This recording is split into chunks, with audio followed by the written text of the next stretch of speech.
Oh, say, can you see, by the dawn's early light, what so proudly we hailed at the twilight's last gleaming, whose broad stripes and bright stars, through the perilous fight, over the ramparts we watched, were so gallantly streaming, and the rocket's red glare, the bombs bursting in air, gave proof through the night that our flag was still there. Oh, say, does that star-spangled banner yet wave over the land of the free and the home of the brave? On the shore dimly seen through the mist of the deep, where the foe's haughty host in dread silence reposes. What is that which the breeze over the towering steep, as it fitfully blows, half conceals and half discloses? Now it catches the gleam of the morning's first beam, in full glory reflected now shines on the stream. 'Tis the star-spangled banner, oh long may it wave over the land of the free and the home of the brave. And where is that band who so vauntingly swore that the havoc of war and the battle's confusion, a home and a country, should leave us no more? Their blood has washed out their foul footsteps' pollution. No refuge could save the hireling and slave from the terror of flight or the gloom of the grave. And the star-spangled banner in triumph doth wave over the land of the free and the home of the brave. Oh, thus it be ever, when freemen shall stand between their loved home and the war's desolation. Blessed with victory and peace, may the heaven-rescued land praise the power that hath made and preserved us a nation. Then conquer we must, when our cause is just, and this be our motto: in God is our trust. And the star-spangled banner in triumph shall wave over the land of the free and the home of the brave. When our land is illumined with liberty's smile, if a foe from within strikes a blow at her glory, down with the traitor who dares to defile the flag of her stars and the page of her story. By the millions unchained when our birthright was gained, we will keep her bright blazing forever unstained. And the star-spangled banner in triumph shall wave, while the land of the free is the home of the brave.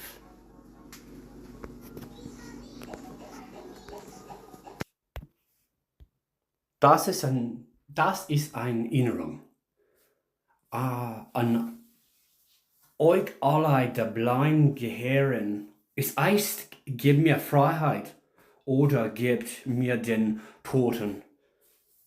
Nein, gehorch oder sterb. Das ist eine Erinnerung an auch alle blind gehören. Das heißt, gib mir Freiheit oder gib mir Tod. Nach Gehorch oder sterben. Das ist eine Erinnerung an euch alle, der blind gehören. Es heißt, gib mir Freiheit oder gib mir den Tod. Nach Gehorch oder sterben. Das ist eine Erinnerung an euch alle, das blind gehören. Es heißt, gib mir Freiheit oder gib mir Tod. Nein, gehorch oder sterb. Das ist eine Erinnerung an euch alle, der blind gehören. Es heißt, gib mir Freiheit oder gib mir Tod. Nein, gehorch oder sterb. Guten Morgen, my brothers. Good morning, my friends. Good morning, my bros. I'm not exactly sure why it's controversial though.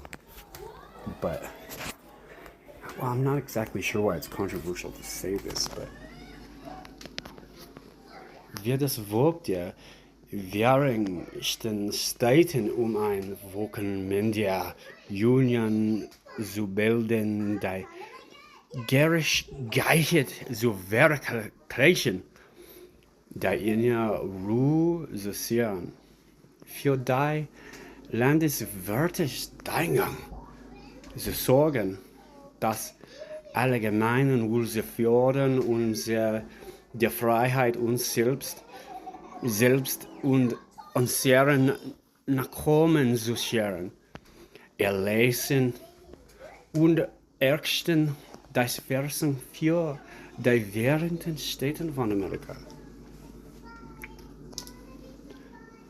I'm not sure why it's controversial to say we the people of the United States in order to form a more perfect union, establish justice, ensure domestic tranquility, provide for the common defense, promote the general welfare, and secure the blessings of liberty to ourselves and our posterity.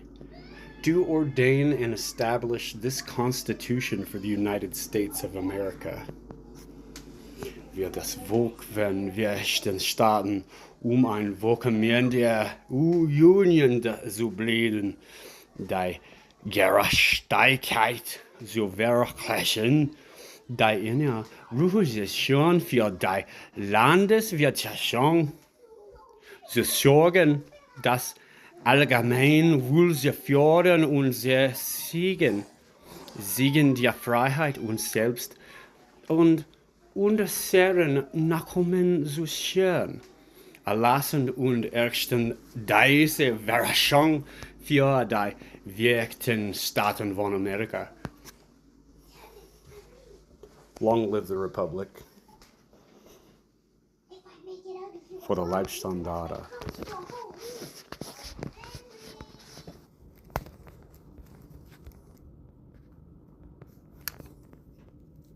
Let us not, I beseech you, deceive ourselves any longer. We have done everything that could be done to avert the storm which is now coming on. We have petitioned, we have remonstrated, we have supplicated, we have prostrated ourselves before the halls of power and have implored their interposition to arrest the tyrannical hands of an overreaching government and its minions. Our petitions have been slighted. Our remonstrances have produced additional violence and insult. Our supplications have been disregarded, and we have been spurned with contempt from the foot of the throne. In vain, after these things, may we indulge the fond hope of peace and reconciliation. There is no longer any room for hope. 77 years ago, our fathers brought forth on this continent a new nation, conceived in liberty and dedicated to the proposition that all men are created equal. Now we are engaged in a great contest, testing whether that nation or any nation so conceived and so dedicated can long endure. I, who have served this country upon distant perimeters and known the full measure of devotion required to defend her, who stand here as husband and father with the future of my own bloodline and the Republic itself in the balance, call you to remember we are met on a great field of that contest, here in the mountains and the plains of Colorado and across this land.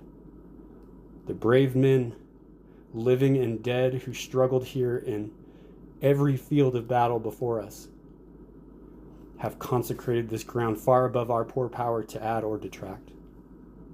It is for us, the living rather, to be dedicated to the unfinished work which they who have fought before us have thus far so nobly advanced. Our brethren are already in the field. Why stand we here idle? What is it that gentlemen wish? What would they have? Is life so dear or peace so sweet as to be purchased at the price of chains and slavery? Forbid it, Almighty God.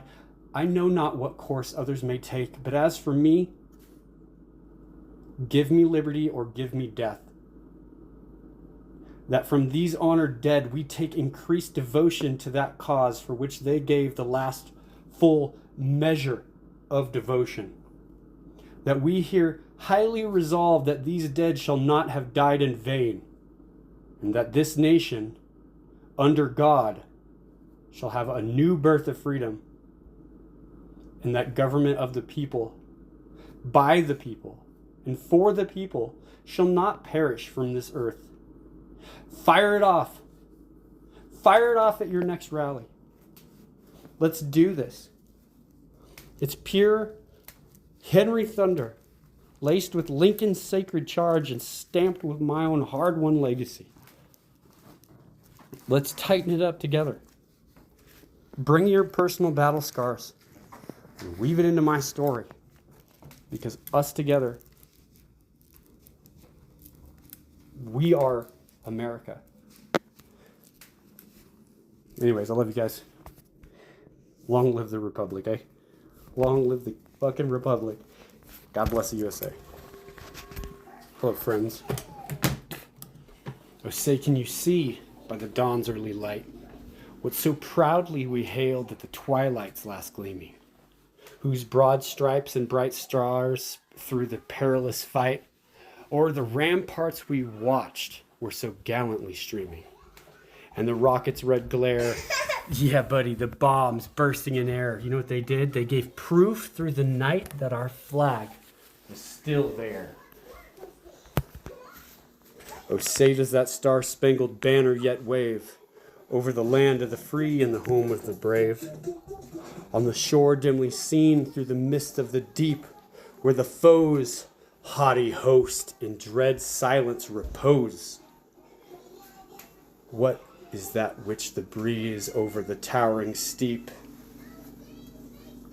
as it fitfully blows, half conceals, half discloses? Now it catches the gleam of the morning's first beam, in full glory reflected now shines the stream. 'Tis the star-spangled banner, oh long may it wave over the land of the free and the home of the brave. And where is that band who so vaultingly swore that the havoc of war and the battle's confusion, a home and a country, should leave us no more? Their blood was washed out, their foul footsteps' pollution. No refuge could save the hireling and slave from the terror of flight or the gloom of the grave. And the star-spangled banner in triumph doth wave over the land of the free and the home of the brave. Oh, thus be it ever, when free men shall stand between their loved home and the war's desolation. Blessed with victory and peace, may the heavens rescued land. Praise the power that hath made and preservation. Praise the power that hath made and preserved us a nation. Then conquer we must when our cause it is just. And this be our motto, in God is our trust. And the star-spangled banner in triumph shall wave over the land of the free and the home of the brave. In a version handwritten by Francis Scott Key in 1840, the third line, it reads, whose bright stars and broad stripes through the clouds of the fight. And the fifth stanza, in 1861, the poet Oliver Wendell Holmes penned the unofficial fifth verse during the beginning of the American Civil War, looking hopefully at the emancipation of slaves. When our land is illumined with the liberty smile, if a foe from within strikes a blow at her glory, down, Down with the traitor who dares to defile the flag of her stars and the page of her story. By the millions unchained, when our birthright was gained, we will keep her bright blazoned forever unstained. And the star-spangled banner in triumph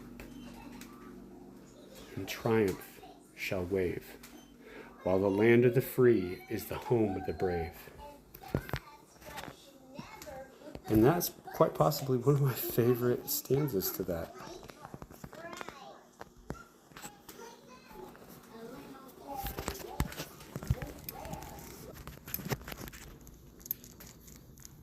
Let us not, I beseech you, deceive ourselves.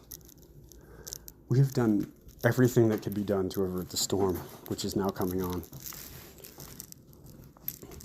We petitioned, we remonstrated, we supplicated.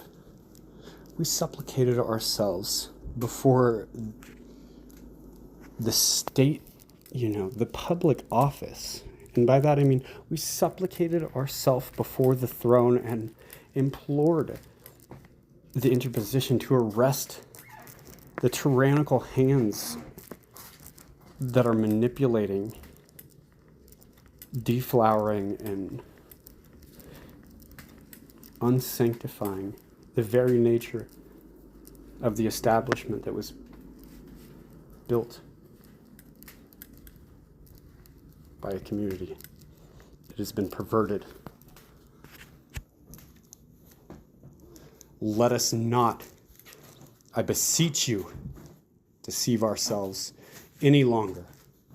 We have done everything that could be done to avert the storm which is now coming on. We have petitioned, we have remonstrated, we have supplicated, we have prostrated ourselves before the throne and have implored its interposition to arrest the tyrannical hands of the ministry and parliament. Our petitions have been slighted. Our remonstrances have produced additional violence and insult. Our supplications have been disregarded, and we have been spurned with contempt from the foot of the throne. In vain, after these things, may we indulge the fond hope of peace and reconciliation. For there is no longer any room for hope.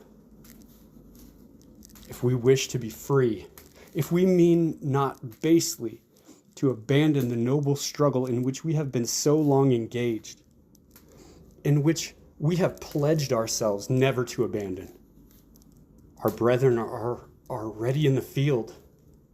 Why stand we here idle? What is it that gentlemen wish? What would they have? Is life so dear or peace so sweet as to be purchased at the price of chains and slavery? Forbid it.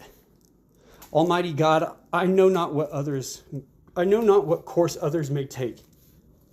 But as for me, give me liberty or give me death.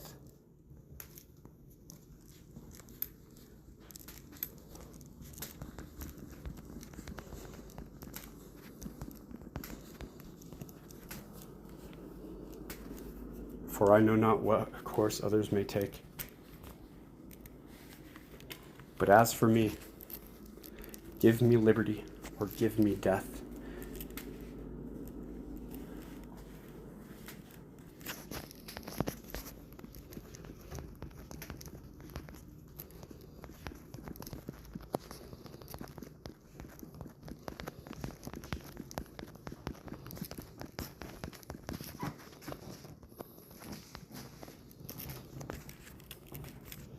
Fourscore and 7 years ago, our forefathers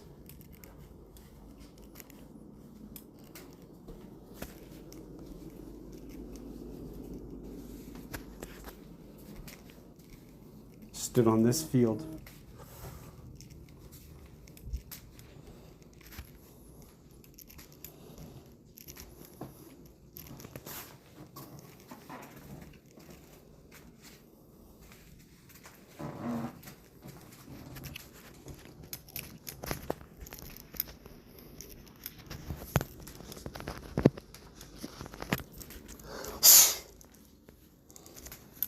We're gonna make it.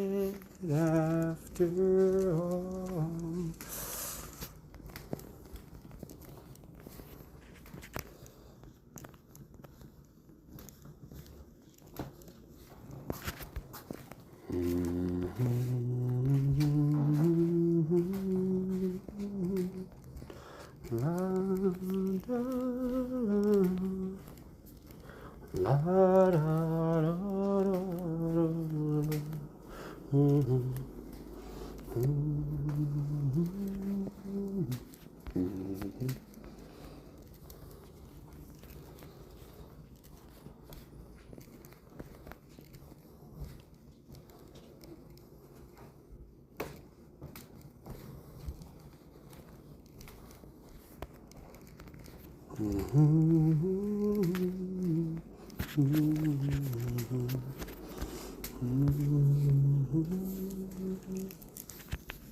House will now be held before it, House Joint Memorial number 18. Good gentleman, 24. Thank you, Mr. Speaker. I request that we dispense with further reading of House Joint Memorial 18. Now, consent be requested. If there are objections, hearing none, gentleman has the floor. All right, thank you very much. Good body. Weather technology has been around since the 1950s. I believe it was Johnson who quoted in 1962, whoever controls the weather controls the world.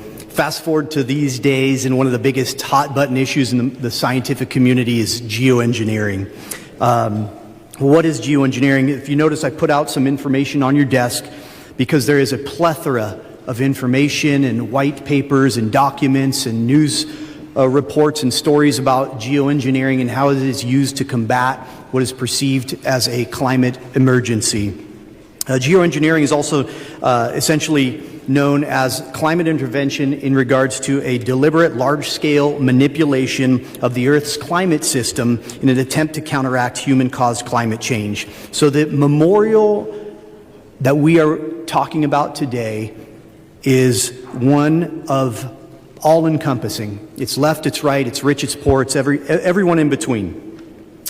So this memorial essentially is urging Congress to prohibit unauthorized solar geoengineering within our airspaces and activities over Idaho. It's also important to note that over 30 states, well over 30 states now, almost 3/4 of our states, have already proposed or passed or both legislation addressing this. So the EPA, one of the biggest issues of geoengineering here that we're talking about is solar radiation modification, and that is essentially composed of stratospheric aerosol injection. Once again, there are definitions on these pages that I passed out, but just to go back over it, stratospheric aerosol injection is calling for the injecting of tiny particles, reflective particles, into the stratosphere, for example, by airplanes or balloons, etc. These particles essentially would scatter out and reflect incoming sunlight. They also call it dimming the sun. So there are many documents, as I mentioned, that validate not only the existence, but the research going back decades and decades. Back in 2023, the Biden administration put forth the congressionally mandated research plan and initial research governance framework related to solar geoengineering modification, or solar radiation modification, I should say. And there's a great quote that talks about the known unknowns, and there's some pretty chilling stuff in there. A lot of unknowns that are a possibility if we continue to embark on this.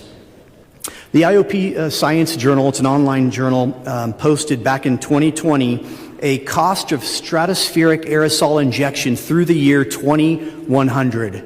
That's 75 years. This is back in 1920. They created a large white paper with the projected cost of stratospheric aerosol injection. And this included the budgets, the process, air flights, ingredients, even including but not limited to aluminum oxide, titanium dioxide, and sulfur dioxide. Back in 2010, we had a group of 190 nations in Nagoya, Japan, under a treaty, come out and agree to ban geoengineering. That was 15, 16 years ago now. And recently, the UK has admitted to doing it, and Mexico has recently decided to ban this as well. I was actually this summer invited to partake in a Zoom meeting with academics and scientists from across the globe, and they are working on what they're calling an international solar geoengineering non-use agreement. It was at this point I realized this is something that we need to get out ahead of and take very seriously. Just that organization alone now has over 600 academics and over 70 nations that have signed on to this non-use agreement when it comes to solar geoengineering. As far as funding is concerned, billions of dollars have funneled into solar geoengineering, its research and experiments. From 2008 to 2018, Bill Gates alone has funded over 12% of that. Bill Gates alone, and he's just one of the players. So what does this do? Essentially, once again, this memorial acknowledges we have no laws or statutes that are protecting the airspace above Idaho.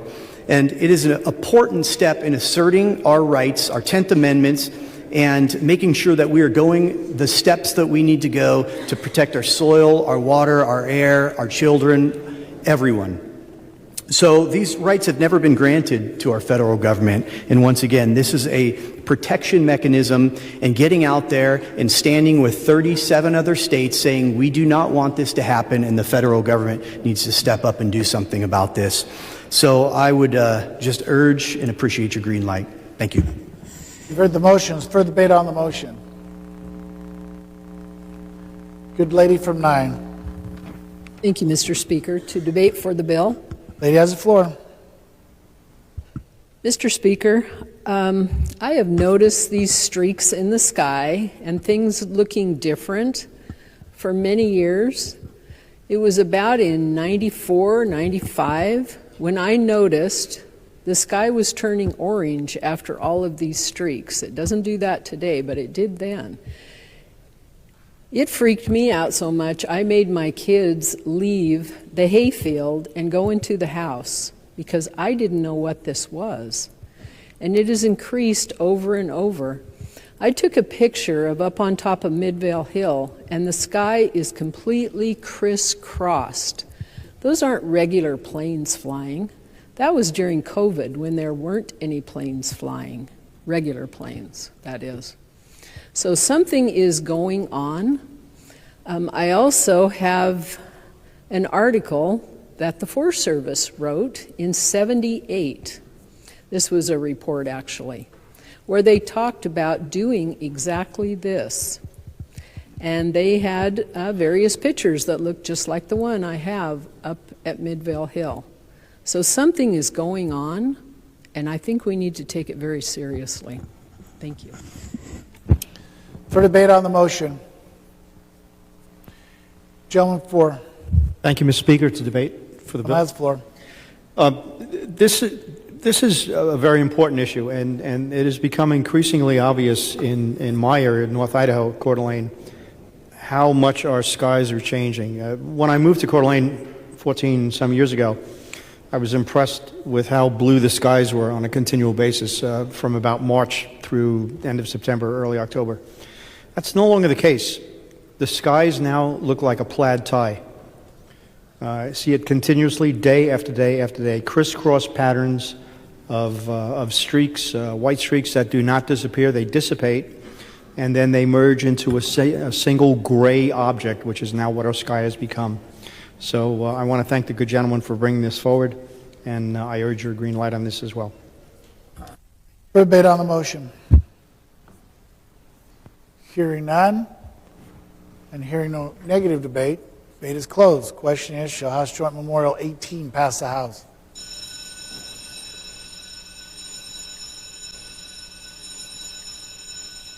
Clerk will unlock the machine. Members will cast their votes.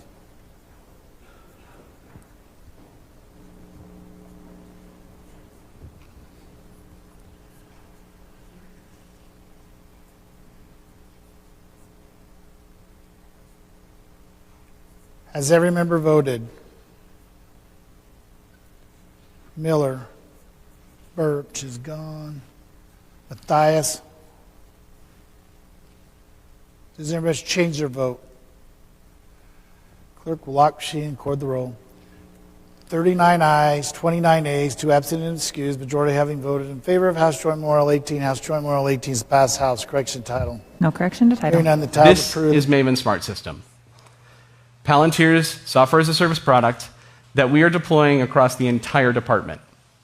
As you can see, it's not just one data feed, it's multiple. And instead of having 8 or 9 systems for those decision makers to look at every single day in order for them to make decisions, you then fuse it into a single visualization tool.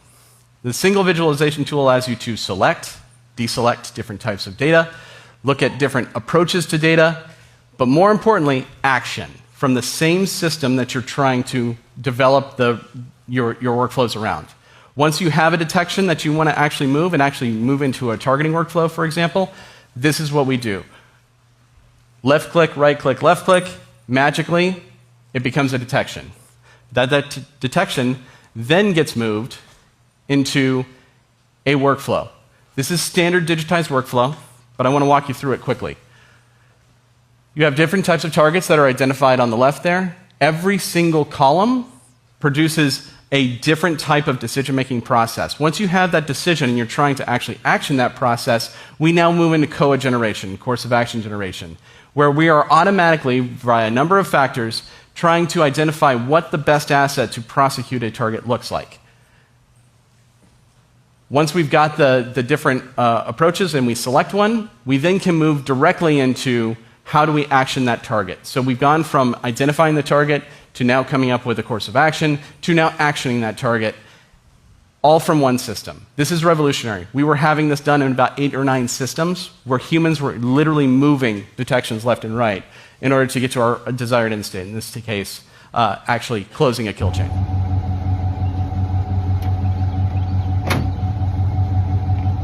When the initiators are gone, then there's no one to welcome the young men into the male world. And all young men are angry about that. When you're looking at a gang, you're looking at young males who have no older men to welcome them into the male world.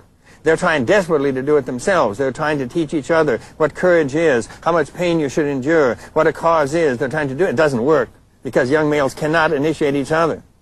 But they're angry at the absence of the older males who are not doing that. Well, when this group of old male initiators disappears, then everything falls on the father. The father's supposed to do everything. And when the young men that I talk to realize that their father could not have done that, then they begin thinking of the things their father did do to try to initiate them. Oftentimes they're touched, they weep when they think of the possibility. So when the our father was only intended to keep us through the age of 35 and make sure we didn't get eaten by ants and stuff like that. He was never intended to initiate us. And when the father is gone, as happens so often in America today, often it's just a single mother who is left to do it all, the initiation. That's right, and women try very hard with that. And I remember I said at that thing in Evanston, I said, you know, a woman can bring a boy, can bring the boy from the fetus to be a boy, but she cannot move him from a boy to being a man. Only other men can do that.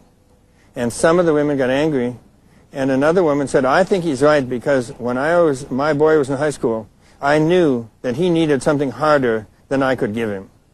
And if I did that, I'd lose my own femininity.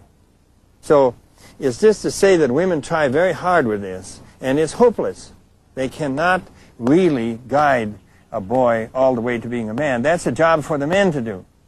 And if a woman is in that situation, then she should recognize that and try to find some older man that she trusts and ask him to hold the boy in his heart. It isn't necessary that he take the boy to the zoo every other day. But many young men do not know a single older man who encourages them or holds them in their heart. Guten Abend, mein Bruders. Herr Präsident, es ist dem Menschen natürlich, sich den Illusionen der Hoffnung heimsugenden. Wir neigen dazu, unsere Augen wie eine schmerzhaften Wahrheit zu verschließen.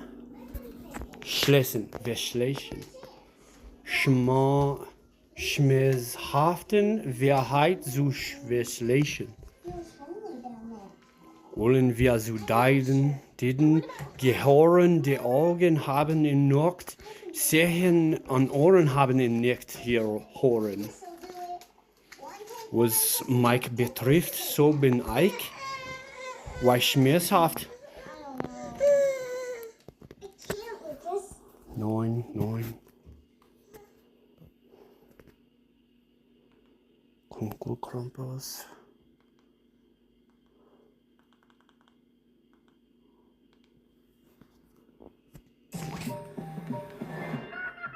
Oh, das ist gut, ja. Das ist super.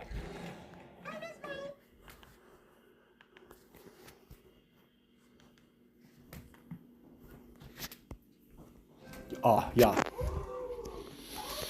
Wir neigen dazu, unsere Augen wie eine schmerzhaften Wahrheit durch Verschließen. Wollen wir zu denen gehören, die Augen haben.